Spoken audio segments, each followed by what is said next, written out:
At Arizona State University, we're bringing world-class education from our globally acclaimed faculty to you. Ranked #1 in innovation for 10 consecutive years and #2 among public universities for employability. ASU isn't just ahead of the curve, it's creating new paths to success. Earn your degree from the nation's most innovative university. Online, that's a degree better. Explore more than 300 undergraduate, graduate, and certificate programs at asuonline.asu.edu. Advertencia.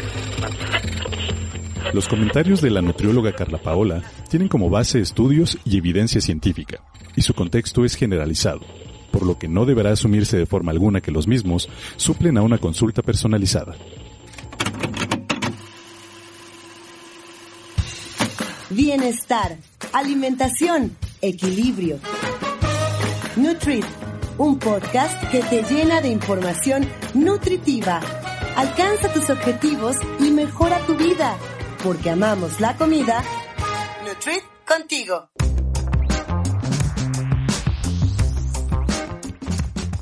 ¿Qué tal, amigos de Nutrit? Los saludo y les doy la bienvenida a este podcast de nutrición para la vida real.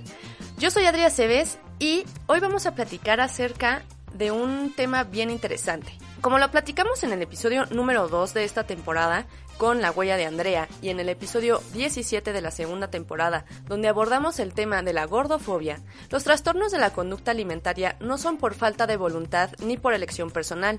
Son enfermedades mentales con predisposición genética e influenciadas por el medio ambiente, que pueden afectar a cualquier persona, cualquier edad, sexo y estatus socioeconómico. Son problemas de salud que afectan a toda la familia y seres queridos, no solo al que lo está cursando. Por eso hoy tenemos una entrevista muy interesante con una médica internista.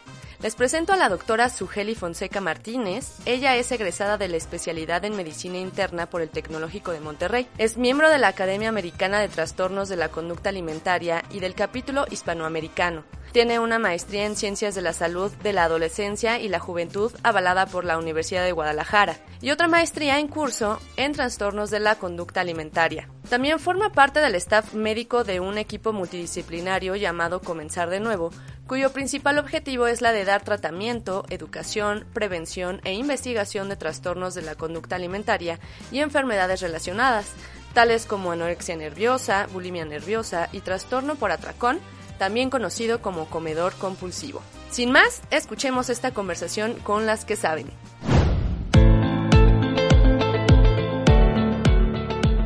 Sabemos que cuando se tiene un diagnóstico de trastorno de la conducta alimentaria o cuando llega un paciente con nosotros los nutriólogos o con los psicólogos o psiquiatras e identificamos características de complicaciones por un TCA o incluso en sus estudios de laboratorio ya me presentan malnutrición o parámetros fuera de rango saludable, necesitamos referirlos con el médico para trabajar en conjunto por su salud. Pero algunos pacientes me confiesan tener miedo, incertidumbre de acudir con el médico, así que para que se sientan más en confianza en cuanto a cómo es una consulta con un paciente que cursa algún trastorno de la conducta alimentaria, cuéntanos, doctora Sugeli, ¿cómo es tu consulta?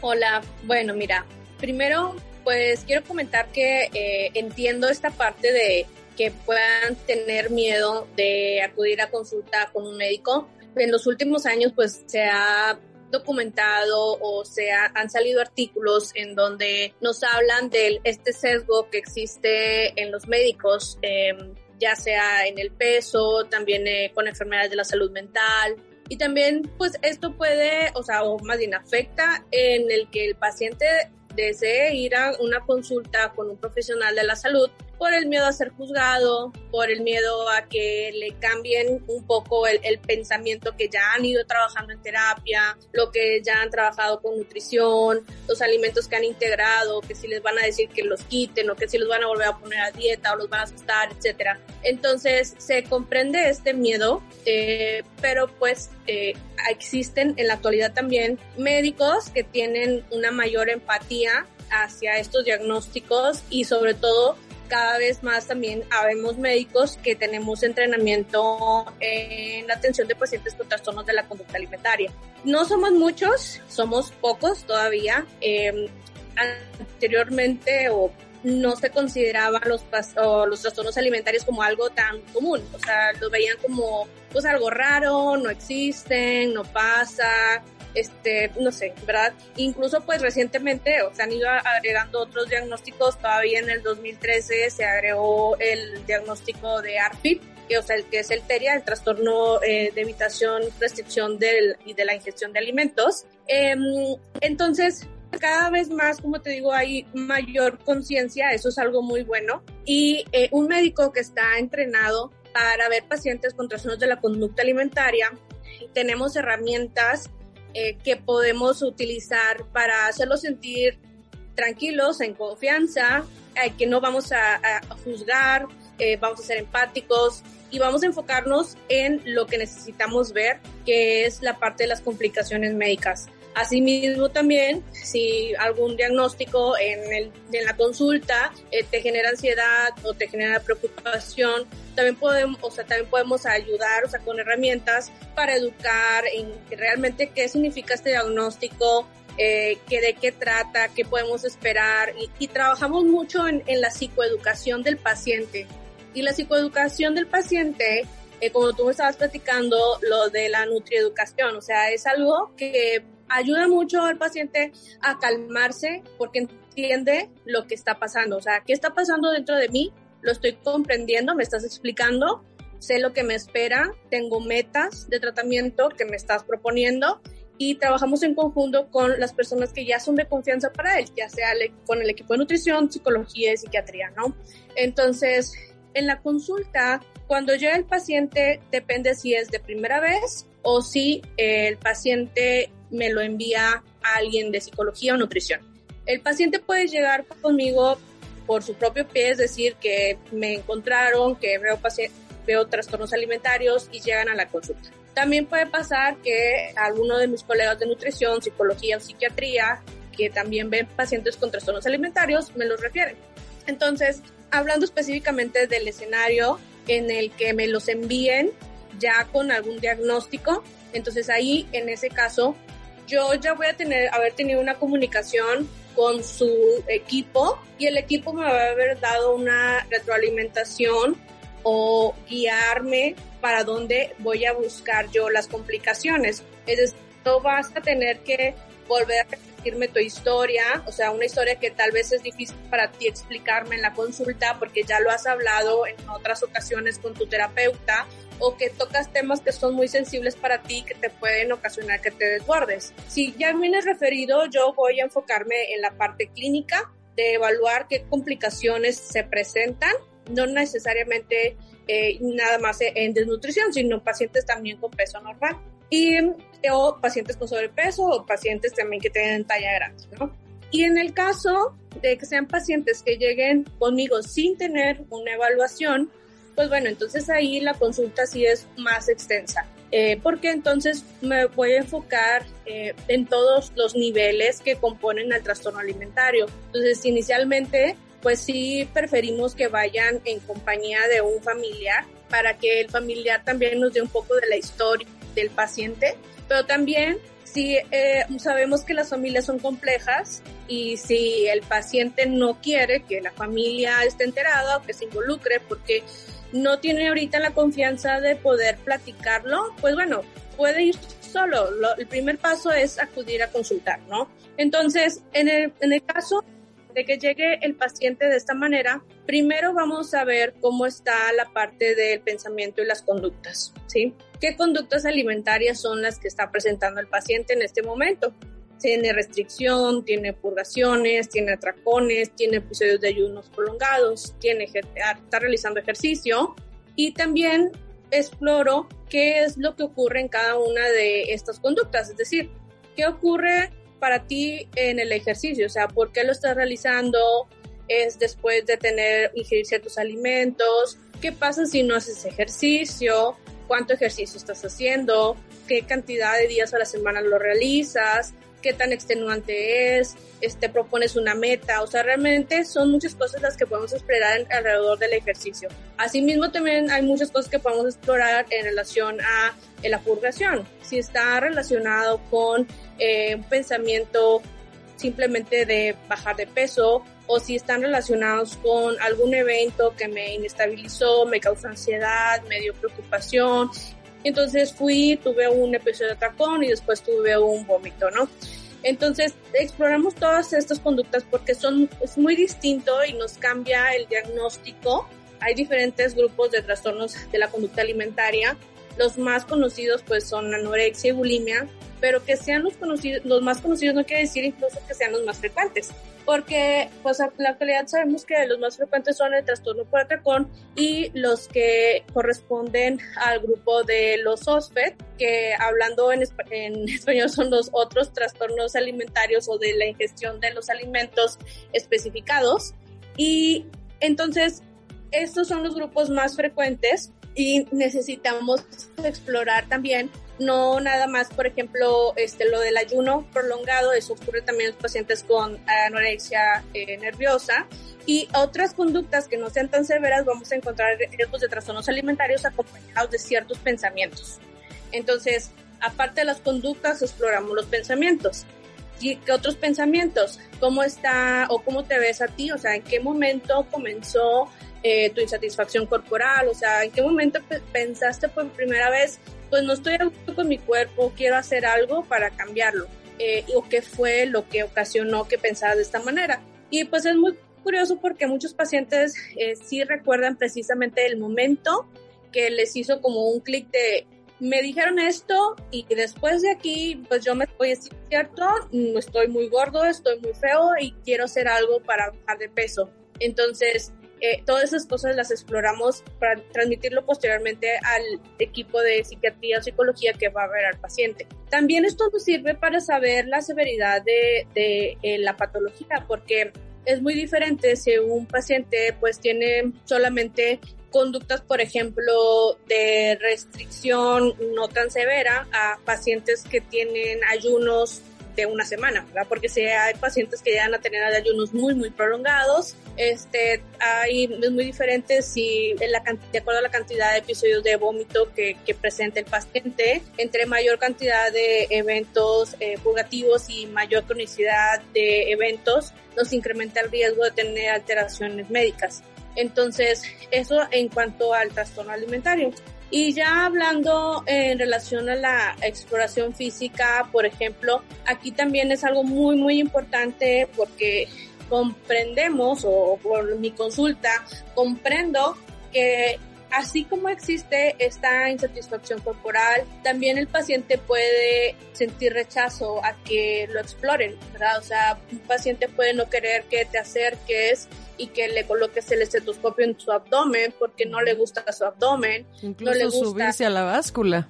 Exacto, o sea, no le gusta, no quiere que lo pesen, no quiere que le vean el abdomen porque tengo que descubrirme. Entonces, antes de hacer la exploración pedimos permiso, o pido permiso, ¿verdad? Y hablo en plural porque, bueno, dentro de mi equipo, o sea, todos sabemos que necesitamos pedir permiso para realizar la exploración. Uh-huh. Te sientes cómodo en que pueda comenzar con la exploración física, no tienes un problema en que pueda explorar tu abdomen, lo puedo explorar con que estés cubierta, no necesitas descubrirte, etcétera, ¿no? Entonces, siempre respetando pues los límites que nos ponga el paciente. Cuando son pacientes que tienen bajo peso, la parte de nutrición, el equipo de nutrición va a tener también esto de la somatometría. Entonces, ahí pues sí va a necesitarse pesar al paciente, ¿no? Entonces, si es un evento que le ocasiona ansiedad al paciente, podemos evitar no repetirlo en todas las consultas. Es decir, uh-huh. Si yo no voy a hacer una intervención nutricional, puedo esperar a que tenga su valoración de nutrición y nutrición realice la toma del peso y las mediciones, que ya el nutriólogo también va a estar entrenado y tiene sus estrategias para poder calmar al paciente en el momento en que tenga que realizar las mediciones. Entonces no es necesario que yo como médico vuelva otra vez a realizar ese mismo procedimiento. Entonces en todas estas cosas que son muy estresantes para los pacientes que tienen un trastorno alimentario, somos empáticos, somos flexibles en cómo pedir permiso y en hablar sobre temas que puedan ser sensibles para ellos.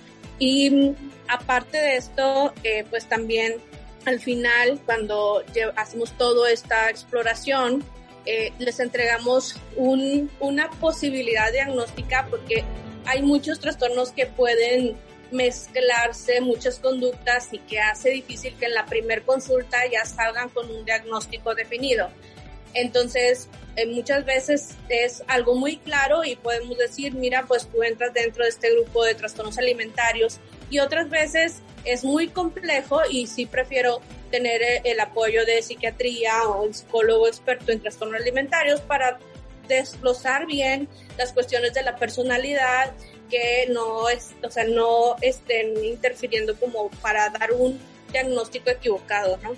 Claro, siempre trabajando en equipo. O sea, esto es algo multidisciplinario y justo mencionas muy bien todo tu equipo. O sea, todo es el apoyo que tienes de psiquiatría, psicología, nutrición, porque cada quien ve un aspecto diferente. Somos un todo. Pero no un especialista va a poder ver todo, va a abarcar todo, sino pues con el apoyo, con el equipo justo, y es algo muy importante. De las complicaciones que tú podrías estar encontrando, ¿cuáles serían las más comunes? Yo sé que aquí pues sí es un tema amplio y que depende mucho de cuál sea el trastorno, pero ¿cuál sería para ti lo más común, o cuáles son las más comunes que has encontrado en estos años de experiencia que tienes?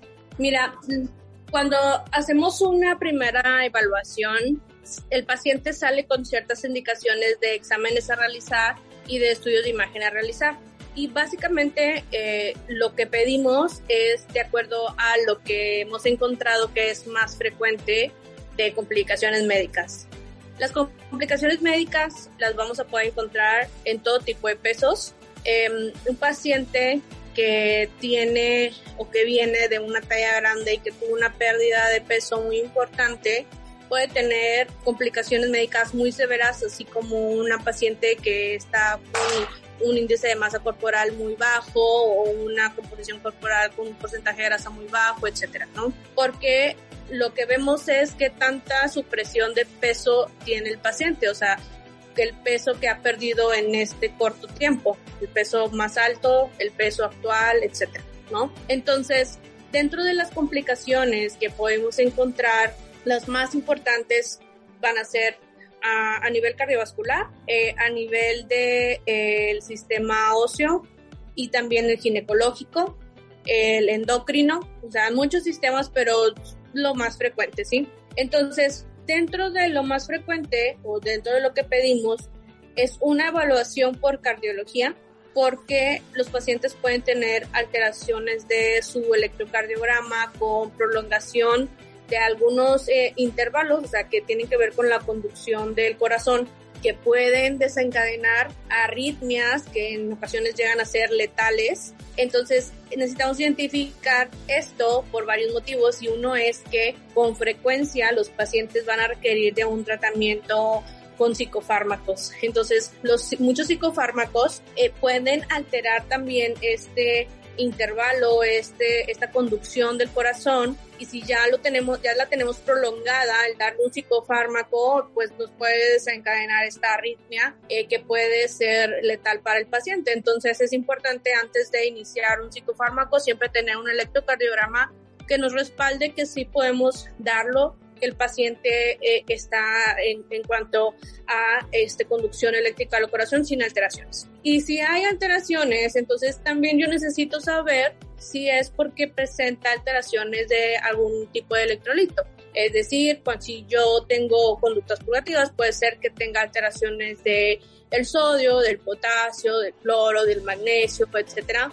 Y estos también van a repercutir o van a tener un impacto en el desarrollar arritmias cardíacas. Entonces, la principal causa de muerte en pacientes que tienen trastornos de la conducta alimentaria, pues precisamente son las arritmias. Entonces, es muy importante que sí podamos hacer este abordaje en el principio, al inicio del tratamiento. Otra cosa que hacemos es un ecocardiograma. Esto lo hace un cardiólogo que también ya tiene un entrenamiento, o que durante todo este tiempo que estamos viendo pacientes con trastornos alimentarios también los ha visto junto con nosotros, entonces sabe precisamente qué buscar. para los pacientes dependiendo del trastorno alimentario que tengan. Entonces, el doctor o la doctora lo que más frecuente nos reporta son presencia de derrames pericárdicos. Esto es un líquido que se acomoda entre la pared que protege al corazón, ¿sí? Entonces, este líquido es un liquidito que se acumula en pequeña cantidad, no va a ocasionar una repercusión a nivel de la presión arterial. Sí puede llegar a hacerlo cuando son líquidos que son muy extensos, pero en el caso de pacientes con trastornos alimentarios es muy raro que llegamos a ver un líquido muy extenso, siempre son pequeños. También tenemos insuficiencias valvulares, nos reportan mucho insuficiencia de válvulas mitral, cupidia, etcétera. Lo importante de todo esto es que estos hallazgos que nosotros encontramos, después de que el paciente se renutre, se revierten. Es decir, siempre pedimos ecocardiogramas de control y estas alteraciones que encontramos ya no van a estar, ya va a haber una mejoría.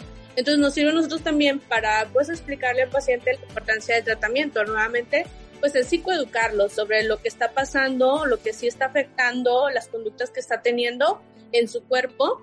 Son cosas objetivas que pueden ver tanto los familiares como el paciente y que son reversibles. Otra cosa es que les pedimos realizar una densitometría ósea.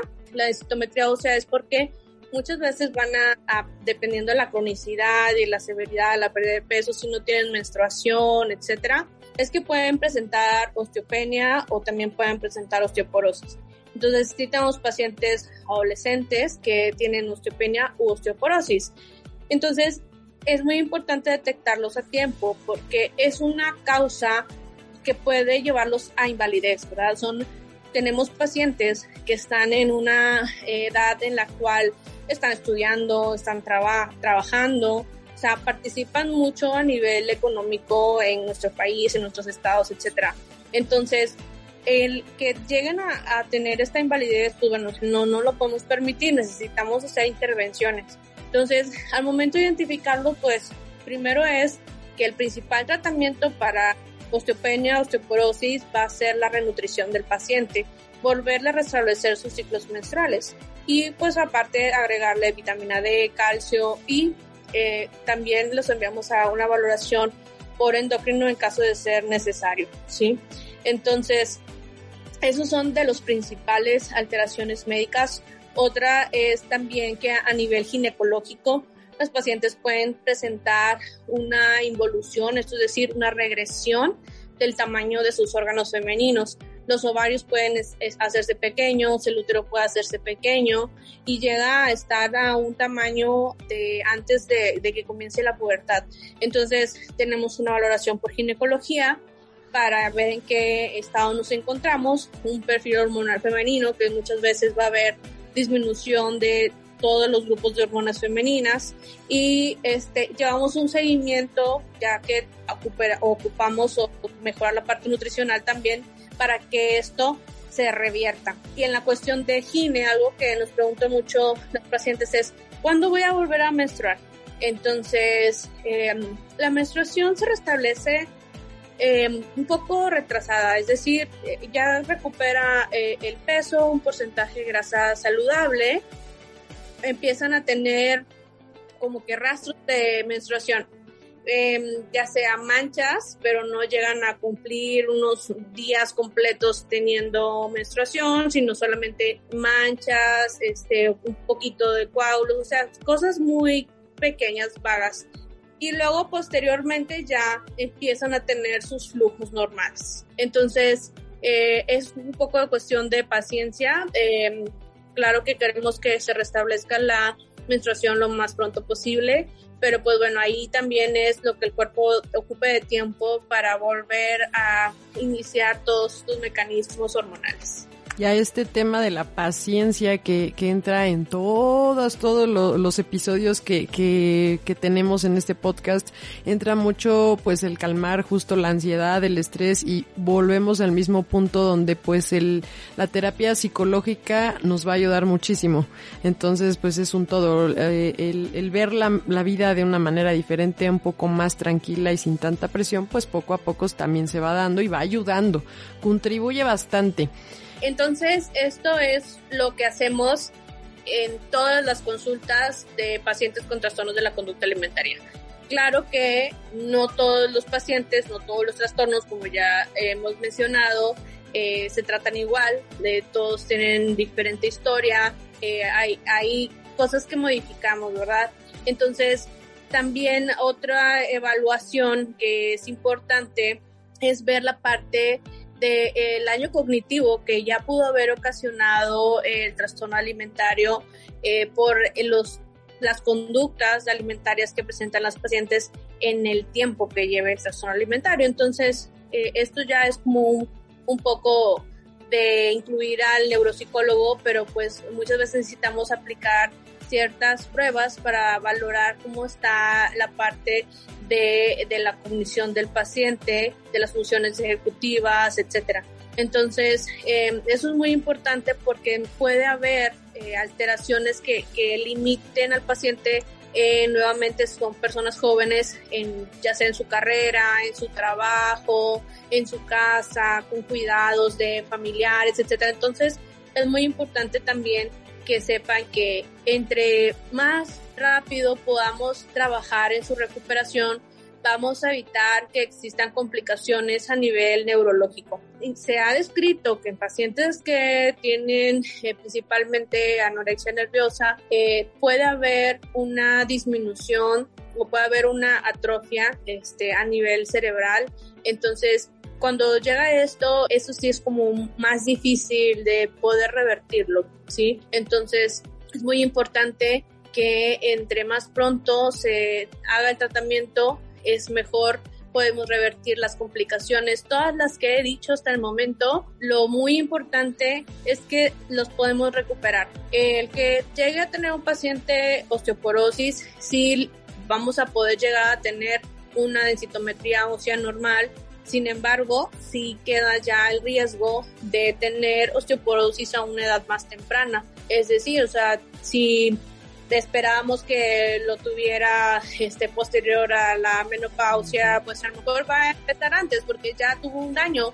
Sin embargo, sí podemos recuperarlos en esta etapa de la vida en que necesitamos que estén fuertes para que puedan no tener limitaciones, de poder hacer pues lo que quieran hacer, ¿no? Sí, claro, exacto. Justo hacemos mucho énfasis también a esto y para eso es que estos episodios están pensados para que la gente aprenda a identificar, a detectar a uno mismo o a algún familiar o alguna amistad que pudiera estar ayudando. No por metiche, sino es porque justo es el amor, o sea, es la parte de ayudar a los que nos importan y como tú dices, aquí sí el tiempo apremia. Entonces, pues esta recuperación, cuéntanos cómo es esta parte, esta fase de la recuperación. Obviamente depende mucho, pues sí, de la severidad, del tiempo que se tiene, de las ya complicaciones que se tenían también, pero en lo general, ¿tú qué es lo que ves en esta parte de recuperación?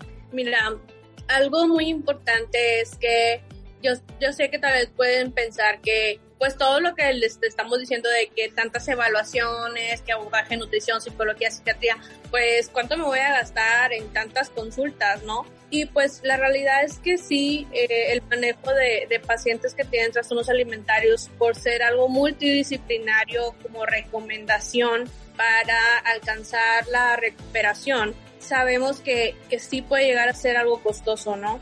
Entonces, aquí un punto muy importante. Esto es pues una recomendación de cómo se ha visto que la mayor parte de los pacientes puede alcanzar una recuperación más rápida, disminuyendo la cronicidad del trastorno alimentario y con esto disminuyendo las complicaciones médicas. Entendemos que esto pues no va a ser accesible para todos los pacientes. Como dicen por ahí, pues hay pacientes que tienen el privilegio de que sí puedan sustentar todos estos gastos y hay quienes no van a poder hacerlo. Entonces, sí es importante que sepan también que muchos de los lugares en donde se recibe o tenemos atención para trastornos de la conducta alimentaria, hay programas de becas, por ejemplo, en donde se hace un estudio socioeconómico para ver la posibilidad económica que tiene el paciente, para ofrecer descuentos en las consultas y en todo lo que involucra el tratamiento. Incluso también, o sea, tenemos ya sea de otro grupo aparte, en donde podemos ajustar el costo de nuestras consultas con la intención de que sí puedan completar el tratamiento. O no nada más es ajustar el costo de la consulta, sino también ser flexibles en, voy a priorizar lo que es más importante. Si ahorita es muy importante que yo estabilice la cuestión médica y que nutrición me ayude, pues vamos a enfocarnos en las consultas de nutrición y de medicina, y después retomamos las consultas de psicología mucho más frecuentes, porque normalmente las consultas de psicología son semanales, las de nutrición son semanales, las de medicina cuando el paciente está muy grave llegan a ser semanales. Entonces podemos modificar esto a priorizar, ¿verdad? Hacer un esquema que también se puede ajustar a la necesidad del paciente. La intención es que podamos tener una mayor cantidad de pacientes que reciban la atención, porque hay muchos pacientes que no están diagnosticados o que están diagnosticados pero no saben a dónde dirigirse, que ya llevan múltiples tratamientos, que no han alcanzado la recuperación, que padres que también ya están muy gastados, que están cansados, etcétera. Entonces, lo que nosotros platicamos, o lo que yo digo que es la recomendación, o sea, no es porque yo lo diga, sino es porque dentro de lo que viene en la literatura, artículos, incluso, pues bueno, recientemente la semana pasada fue la Conferencia Internacional de Trastornos de la Conducta Alimentaria. Las pláticas, todo es multidisciplinario, o sea, hay temas de nutrición, hay temas médicos, hay temas de psiquiatría, hay temas de psicología, porque es el manejo que requiere el paciente con TCA. Entonces, es muy importante que sepan que estamos conscientes de que sí es algo costoso, entendemos que no todas las personas tienen los recursos y que todos los pacientes o que los pacientes que tienen trastornos de la conducta alimentaria no todos van a ser de un estrato socioeconómico alto, porque puede haber pacientes de cualquier tipo de raza, de cualquier género, de cualquier talla, de cualquier estrato socioeconómico. O sea, hay una diversidad muy importante en los pacientes con trastornos alimentarios. Entonces, lo más importante, lo que quiero transmitir es que se acerquen para ver de qué manera los podemos orientar, de dónde pueden tener o completar el tratamiento que sea adecuado para ustedes. Y pues bueno, hablando así específicamente de la cuestión de la recuperación, antes se mencionaba que no era posible que un paciente con trastornos de la conducta alimentaria se recuperara. Entonces eso también generaba mucha desesperanza en los pacientes. O sea, pues ¿para qué voy si como quiera me dicen que nunca me voy a recuperar? Y actualmente se sabe que el paciente sí puede recuperarse. Entonces la recuperación de un trastorno alimentario sí es posible. Ya tenemos muchos ejemplos de pacientes que incluso algo que yo aplaudo mucho es que en redes también hay pacientes que tienen recuperación, que están en recuperación de su trastorno alimentario y que comparten la experiencia de estar en recuperación, o sea, promoviendo ya sea pues su historia de una manera positiva, ¿no? También podemos ver el otro lado de tener redes que nos influyan a recaer, y esas siempre nosotros fomentamos el que si tú sabes o ves una red, sigues y que te da riesgo de tener una recaída o que te está dando pensamientos o que están incrementando tus pensamientos del trastorno alimentario, elimina esas redes, sigue solamente las redes que sean positivas para ti. Entonces, la recuperación es posible, es complejo porque el paciente como quiera va a tener ciertas limitaciones, y dentro de las que son a lo mejor poco más difíciles de comprender es que el paciente que se recupera de un trastorno alimentario nunca más se puede someter a una restricción de alimentos, no puede hacer una dieta, y esto es muy importante porque pues al recuperarse es una persona normal, puede tener alguna complicación médica de otra cosa que no tenga que ver con el trastorno alimentario, puede acudir a una evaluación de otro médico Y es muy importante tener este conocimiento porque si yo veo como gastroenterólogo una paciente que está recuperada de un trastorno alimentario y me llega porque tiene, no sé, algo muy sencillo, un colon irritable, ¿no? Un síndrome de intestino irritable, y yo le recomiendo que haga una alimentación, que quite ciertos grupos de alimentos, etcétera, le incrementa el riesgo de que vuelva a tener una recaída. Entonces, siempre el paciente recuperado tiene que estar vigilante, siempre comentarle al médico, sabe que yo estoy recuperada de un trastorno alimentario, y el médico también escuchar lo que tiene que decir la paciente, ¿no? Porque también puede ocurrir que el médico, bueno, sí, qué bueno que está recuperada, cualquiera de sus indicaciones, ¿no? Entonces, de ambos lados, tú como paciente tienes que ser muy responsable. El médico no puede adivinar que tuviste esta enfermedad, tienes que decirlo, explicarle, y el médico también que aprenda a recibir la información que se le está dando y que tenga el conocimiento que los pacientes con trastornos alimentarios no puedes someterlos a una dieta restrictiva. Entonces, no queremos decir con esto que no pueden tener hábitos saludables. Nosotros en la recuperación, conforme el paciente va recuperándose, vamos reintroduciendo el ejercicio, vamos educándolas a que ellos mismos se sirvan su plato con los grupos de alimentos que deben de tener. O sea, estamos fomentando hábitos saludables normales. No estamos diciendo que no los puedan tener, sí los pueden tener. O sea, el ejercicio es algo que necesitamos hacer todos los seres humanos. Es algo que pues está demostrado que nos ayuda tanto a nivel mental, con liberación de estrés, como un antioxidante natural, etcétera. O sea, múltiples beneficios que tenemos con el ejercicio. No prohibimos el ejercicio, lo vamos reintroduciendo, la parte de la alimentación también. Entonces, un paciente con recuperación sí tiene que tener ciertos cuidados, pero es una recuperación que es posible. Entonces, a los pacientes que nos escuchen, que estén pasando por un trastorno alimentario, o sea, que no pierdan la esperanza de que pueden recuperarse, pero algo muy importante para la recuperación es que tienen que confiar en su equipo, tienen que tener confianza en su psiquiatra, en su psicólogo, en su médico, que no vamos a hacer las cosas con la intención de dañarlos. Todo lo que yo les diga, lo que el psicólogo o psiquiatra les diga, va a ser con el afán de que puedan alcanzar esta recuperación. Y realmente es muy bonito cómo vamos viendo los pacientes que llegan con muy graves y van mejorando su parte nutricional, los pensamientos, el amor a sí mismos, la aceptación de su cuerpo, y cómo salen totalmente distintos. O sea, realmente esta transformación que vemos es algo que a mí me gusta y es lo que me motiva mucho para seguir en esto y educando y viendo pacientes y todo, acudiendo a todas las invitaciones que me den, etcétera, ¿no? Uh-huh. La verdad es que sí, la satisfacción de ver cómo la gente se recupera y bueno, desde mi caso, que soy pues nutrióloga, justo el cómo van aprendiendo a comer, el cómo pierden miedo a los grupos de alimentos, en cómo disfrutan en general, o sea, porque pues mucho de la manera en cómo comemos es un reflejo de cómo nos sentimos, y por eso es que esto es multidisciplinario. Entonces el hecho de tener ya pensamientos diferentes, pues cambia muchísimo, incluso pensamientos a la hora de hacer ejercicio, que se disfrute la vida en general, es algo bien bonito. El amor propio, como también decías, es algo muy, muy padre. Creo que sí, es así como los maestros siempre dicen, ¿no? Que la satisfacción más padre es cuando ven al alumno, que les agradecen lo que aprendieron. Bueno, aquí también nosotros, porque al final también estamos enseñando.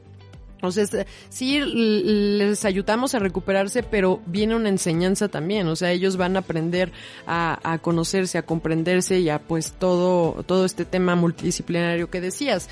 Entonces sí, la recuperación se puede. Así que, y también este tema que mencionabas de que a veces sí da un poco de desesperación el hecho de pues es que no tengo dinero, como bien mencionabas. Se puede conseguir la manera de cómo organizarnos para así apoyar a que se logre esta recuperación. Entonces sí, qué bueno que lo mencionas, porque eso también es algo muy importante.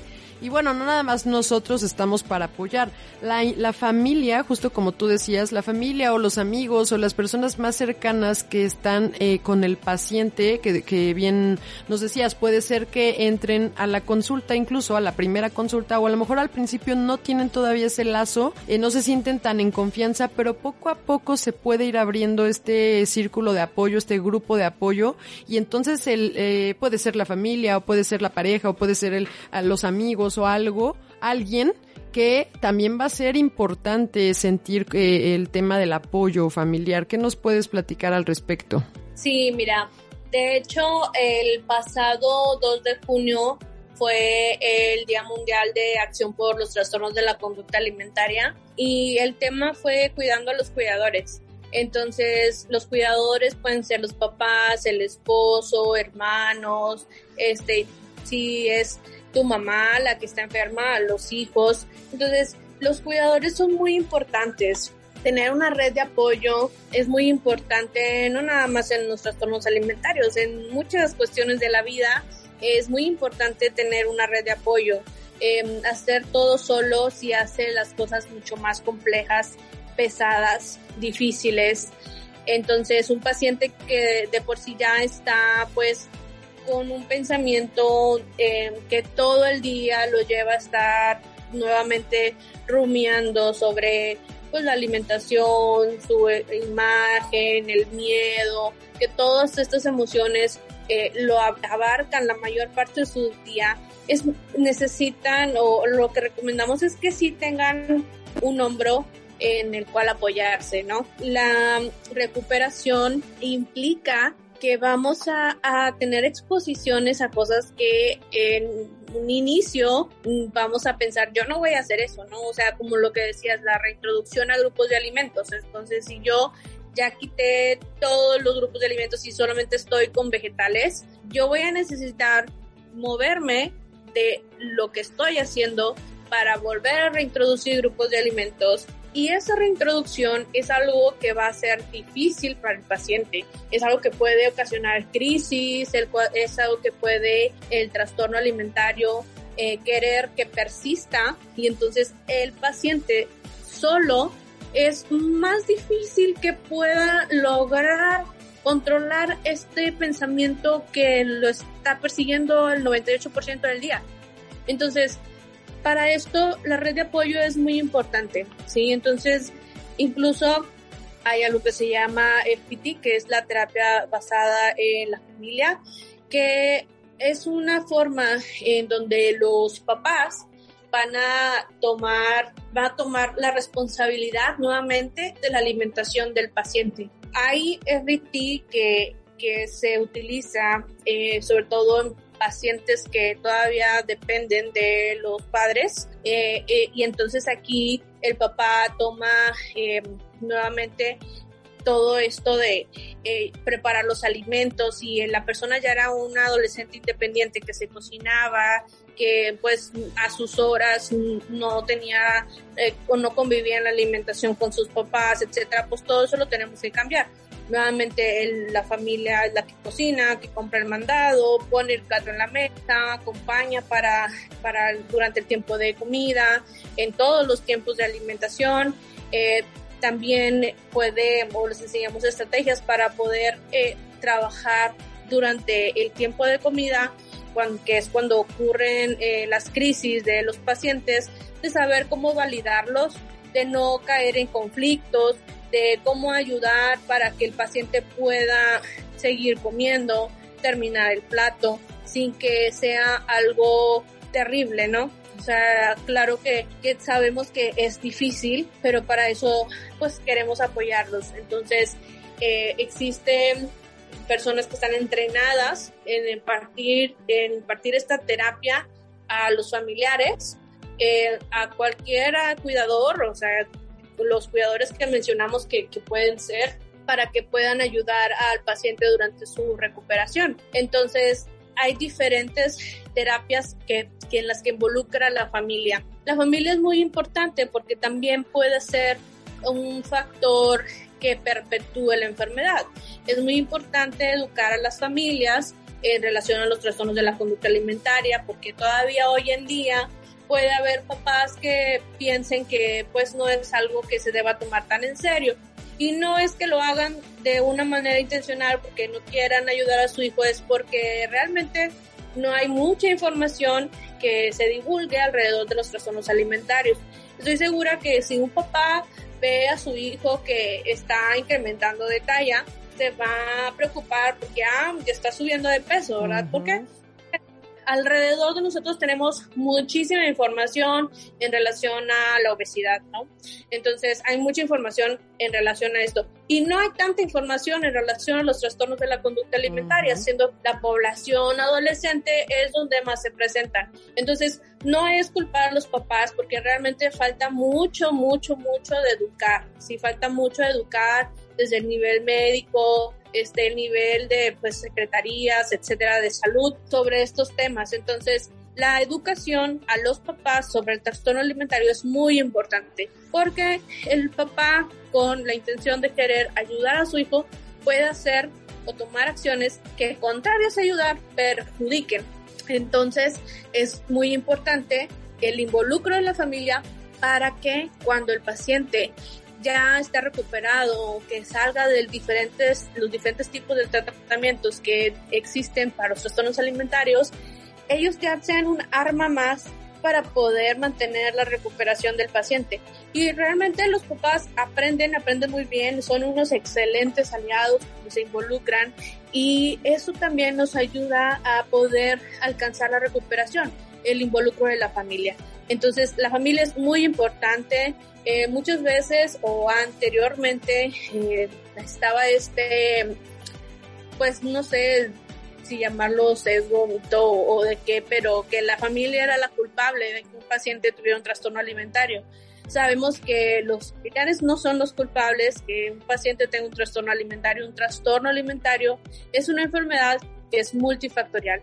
Hay factores biológicos, hay factores socioculturales, hay factores genéticos, hay factores familiares también, pero es algo que viene de muchas partes que se van juntando y se genera la enfermedad, ¿sí? Entonces es muy importante generar la conciencia alrededor de estos trastornos alimentarios. Sí, aquí creo que es porque lo que veo yo mucho en consulta es que cuando un paciente está tratando de comer mejor, a la hora de la comida que se hace en familia, todavía se tiene mucho esto de comentarios gordofóbicos en todos los grupos de humanos, digamos, ¿no? Entonces, en la familia también pasa, con las amigas también pasa, o sea, siempre se está criticando el cuerpo, el tamaño del cuerpo de las personas, e incluso cuando están comiendo, pues ellos me refieren, estoy comiendo y mi papá luego me está criticando de por qué comes tanto, de pues entonces cómo no quieres estar así, o sea, el así como, o sea, entonces es cuando pues inmediatamente empiezan a sentir la necesidad de parar de comer o de hacer algún tipo de compensación, pues que tengan que irse al baño, o empiezan a generar pues estas emociones y estos querer dejar de comer. Entonces, porque pues no lo saben, justo como tú dices, es falta de educación y falta de difusión de que esto es algo real, que existe y que podemos nosotros ayudar entre todos pues a la familia, evitando también estos comentarios, pero obviamente necesitamos aprender las herramientas,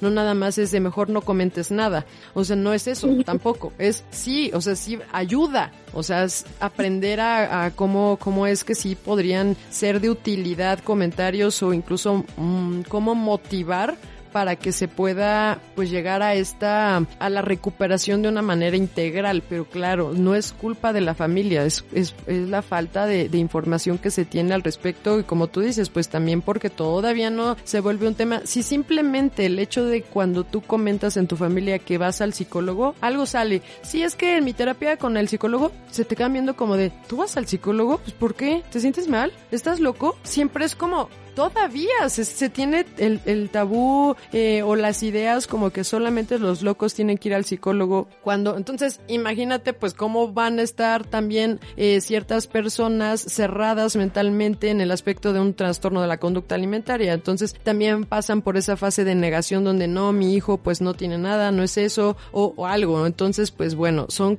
esta educación también a nivel familiar y cuidador pues es importantísima. Sí, exacto. Como tú bien mencionas, pues está bien difícil cambiar a toda la sociedad, ¿verdad? O sea, es un trabajo bien complejo. Pues como mencionas, incluso yo, ¿verdad? En grupos de amigas, el tema de la imagen, el peso, eso es algo que perdura a través de los años. O sea, no puede pasar un año. Es cultural, ¿o sí? Sí. Sí. Es algo que está perpetuado en el tiempo y algo que la verdad es que a veces no sé si es porque todas mis redes están relacionadas con trastornos alimentarios y diversidad corporal, etcétera, pero sí empiezo a ver que hay una mayor divulgación, que empieza a haber un poquito más de análisis en esto de que, oye, pero ¿por qué yo tengo que tener el cuerpo igual que esta persona si mi genética es totalmente distinta? O sea, yo tengo caderas grandes, tengo espalda grande. Razas diferentes, claro. Totalmente. Diversidad corporal es algo normal, es natural, no podemos ser todos iguales. Entonces, esta parte que desde pequeños nos inculcan el querer ser como una imagen delgada, existe todavía, o sea, pero realmente pienso que de acuerdo a lo que estoy viendo, se empieza a ver mayor análisis con respecto a esto de ¿por qué? O sea, ¿por qué tengo que hacerlo? Si yo tengo una genética a la tuya. Claro. Entonces, esto es algo bueno que está ocurriendo, y dentro de lo que comentaban, te digo, en el Congreso, es que estamos ahorita en un momento en donde hay mayor apertura sobre estos temas, hay mayor apertura, pues estamos en una generación distinta.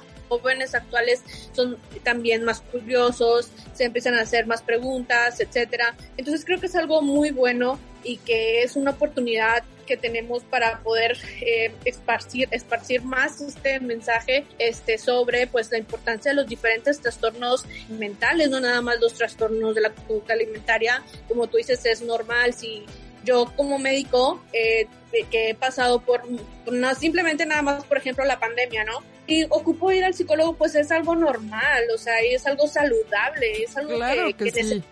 Entonces sí, se está normalizando más, es lo bueno, pero también parte en donde pues estos pensamientos e ideas equivocadas se siguen perpetuando, ¿no? Exacto, pero creo que sí depende mucho de nosotros, los que estamos en temas relacionados con el tema de la salud, pero también cada uno en casa con los más pequeños, el cuidar cómo nos expresamos de los tamaños de cuerpo, qué peso le damos a la comida, qué estamos diciendo como alimento bueno, alimento malo, esto es prohibido, cuidar mucho cómo manejamos todo esto en casa con los más chiquitos, porque por eso es que, digo, para empezar a hacer esto de ir cambiando culturalmente hablando, pues la idea que se tiene con los tamaños de cuerpo, sí, todos somos diferentes, ¿y qué tiene? Uno es más alto, uno es más bajito, uno es morenito, uno es más blanquito, ¿qué importa? Entonces, pues creo que también depende mucho de esto. Sí, yo también veo que ahorita ya hay un poquito más de conciencia y eso también me da mucha alegría, pero tenemos que seguir. Hay mucho todavía por hacer, entonces sí tenemos que seguir justo y por eso es que también pues a todos mis pacientes y a los que nos escuchan pues hacemos esta invitación a cuidar muy bien lo que decimos y también lo que pensamos, porque va contra nosotros mismos. Entonces, pues bueno, esa es la importancia y ese es el objetivo de estas entrevistas y de estos capítulos. Ahora, para ya ir cerrando, cuéntanos, no sé si ustedes tengan, bueno, tú en lo personal y todo tu equipo de apoyo que mencionas, ¿tendrán manera de consulta en línea o para todos los que, porque tú estás en Monterrey, pero para todos los que nosotros no estamos allá, para todos los que escuchan, que están en otros lugares incluso del mundo, ¿en dónde podrían encontrarte? Si hay consulta en línea o tú cuéntanos. Sí, mira, sí tengo pacientes en línea.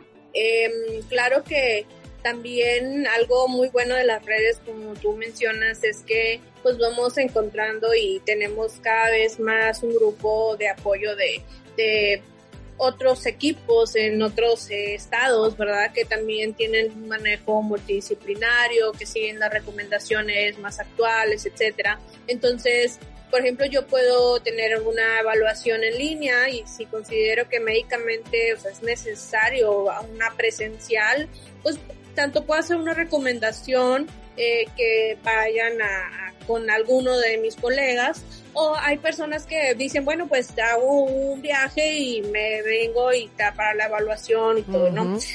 Y podemos tener evaluaciones en línea y presenciales. Perfecto. En línea también puede ser y es mucho más práctico, fácil, que sea la de psicología, por ejemplo, claro. La de psiquiatría, porque pues bueno, ellos no tienen que hacer una evaluación física. Otra que se puede, pero también va a tener unos dependes, es la de nutrición, ¿verdad? Porque también ellos sí tienen que tener una valoración física. En todo caso, pues si es necesario que sea algo presencial, pues vamos a referir nuevamente con alguien que sepamos que sea de nuestra confianza en el lugar, pues, en donde esté, ¿verdad? Por ejemplo, tú estás en Ciudad de México, es algo bueno, ¿no? Exactamente, sí, la ventaja es esa y pues bueno, saber que de todas formas si pueden escribirte como para pedir referencias o como para pedir consejos o ¿dónde pueden encontrarte? ¿Tus redes sociales cuáles son? Sí, mi red de Instagram es doctora, es abreviado dra.sugelifonseca, así me van a encontrar. Tengo pues un correo también, no sé si lo doy. Sí, adelante. Ok, bueno, pues tengo un correo que es sugeli.fonseca@tec.mx. Y bueno, también me encuentro o formo parte del staff de Comenzar de Nuevo, que es una institución que tiene muchos años viendo pacientes con trastornos alimentarios y pues bueno, es una institución que tiene múltiples niveles de tratamiento. No nada más ambulatorio, también hay intensivos ambulatorio, hay hospital parcial, hay internamiento. Entonces me pueden contactar. También están las páginas de Comenzar de Nuevo y pues bueno, aparte también yo tengo mi consulta privada, cualquiera de las dos maneras que sea mejor para lo que necesiten, ¿verdad? Sí, muchísimas gracias, Sugeli. La verdad es que siempre es importante contar con esta red también de apoyo, pero de médicos, porque pues esto es algo multidisciplinario, entonces pues vamos a agregar también tu información a nuestra red de salud que tenemos en mi página de Instagram, para que ahí también la busquen, si es que, y también, bueno, este correo y tu teléfono y tus datos también van a estar aquí en la descripción de este episodio, para que pues sea más fácil también para los que nos escuchen, pues ya sabes, no es como antes de déjame anotar, a ver, pásame una pluma rápido. O sea, aquí le pueden poner pausa, le pueden regresar o le pueden buscar en la descripción del episodio pues los datos ya escritos, entonces para que no haya ningún riesgo de haberlo escrito mal. Entonces pues muchísimas gracias, Doc, de verdad fue un placer conocerte, escucharte y aprender contigo. Muchas gracias por la invitación y pues bueno, espero que luego nos juntemos para otro episodio. Seguro que sí, claro que sí, verás que sí, te recibirás la invitación. Muchísimas gracias, Sugeli. Ándale, bye. Bye. Muchísimas gracias a la doctora por haber participado en este episodio y recuerden que no estamos solos. Si hay alguien que tenga dudas o quiera acercarse a la doctora, sus redes las vamos a estar compartiendo en la descripción de este episodio, en Instagram o en Facebook. También en YouTube, recuerden que este episodio está en YouTube gratis para los que nos quieran escuchar. Ahí van a estar también su información. Y en Instagram, de hecho, tenemos un destacado que se llama Red de Salud, en donde están todos nuestros especialistas que han participado con nosotros. Ahí están sus datos. Ella va a estar también ahí, la vamos a agregar, para que se acerquen si conocen a alguien que pudiera necesitar este tipo de tratamiento o apoyo. Muchísimas gracias, yo soy Adria y recuerden que esto es Nutrit contigo. Búscanos en Instagram, Facebook y Twitter como nut.carlapaola. Nutrición para la vida real.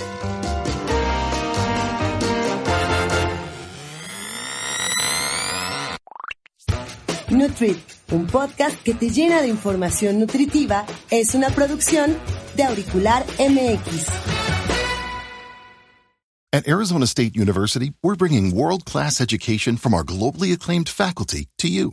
Ranked #1 in innovation for 10 consecutive years and #2 among public universities for employability.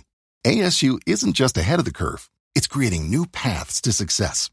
Earn your degree from the nation's most innovative university. Online. That's a degree better. Explore more than 300 undergraduate, graduate, and certificate programs at asuonline.asu.edu.